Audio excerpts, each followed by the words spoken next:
চীনা সরকারের যে যে যে জুলুম, যে ফ্যাসিবাদ, যেভাবে স্বৈরাচার প্রতিষ্ঠা করছে, তার অন্যতম একটা ছিল আয়নাঘর। যে আয়নাঘরের মাধ্যমে হচ্ছে যে মানুষকে এমনভাবে হচ্ছে যে অত্যাচার নির্যাতন করা হয়েছে, যেটা আসলে আমাদের কল্পনারও বাইরে, যে মানুষ আসলে কীভাবে মানুষ এভাবে অত্যাচার নির্যাতন করতে পারে।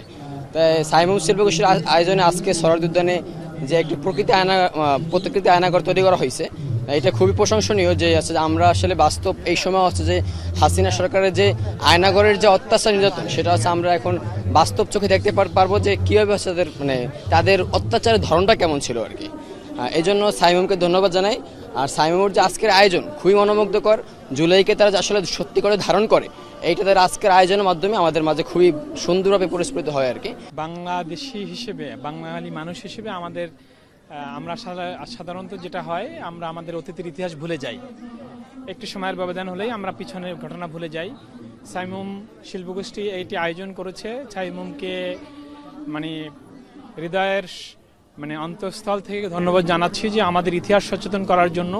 আমরা যা শুধু গল্পে শুনেছি, মিডিয়ার মাধ্যমে শুনেছি, বাস্তবে দেখিনি। আজকে সেই জিনিসটি এখানে আমরা বাস্তবে দেখার জন্য অপেক্ষা করছি। প্রচণ্ড লাইন হচ্ছে, লোকেরা দেখতে চাচ্ছে। আসলে গত 17 বছর ধরে যে জুলুম নির্যাতনের শিকার এদেশে মানুষ হয়েছে, সাধারণ মানুষ হয়েছে, আয়নাঘরের মাধ্যমে গুম করে রাখা হয়েছে, সেটিরই বাস্তব প্রতিচ্ছবি আমরা এখানে দেখছি। টোটাল আয়োজনটাকে আমি অসাধারণ লেগেছে আমার কাছে।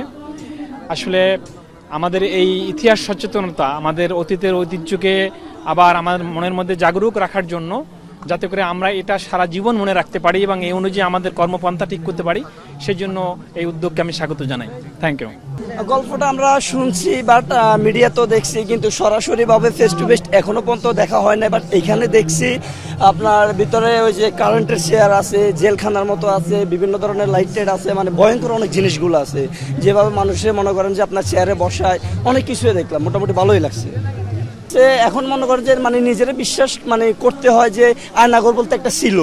এতদিন তো আমরা দেখি নাই, হয়তো মিডিয়ায় শুনছি, নতুবা এমনিতে দেখছি, কিন্তু সরাসরি যেহেতু এটা দেখছি, এটা দিয়ে অনুমান করতে পারি যে আয়নাঘর একটা আছে, ছিল। এভাবে মানুষের কারেন্টে দিয়ে হত্যা করছিল, বিশ্বাসটা এখন হয়। আমি আসলে অনেক এক্সাইটেড। আয়নাঘরের ভিতরের যে অত্যাচার নির্যাতন করছে, সেগুলো তো আসলে বাস্তব দেখতে পারি না আমরা।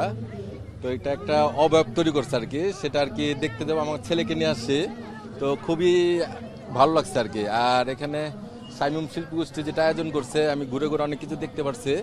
তো এটা আসলে নতুন বাংলাদেশের জন্য একটা নতুন সাংস্কৃতিক অধ্যায় আর কি।